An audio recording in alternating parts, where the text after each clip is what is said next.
Hi guys, welcome to Simply Sammy. I'm Sammy, and behind the camera is my husband Shay. What up?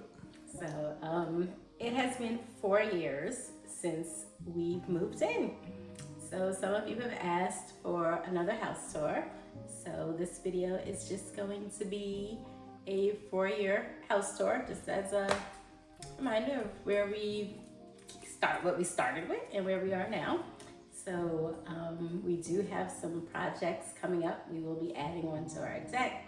So we'll have some videos there, and yeah, we have a lot of plans. So this year we should get back to rolling and have a lot of projects and stuff. So thanks for watching and hanging with us. Don't forget to like, comment, and subscribe. And here we go.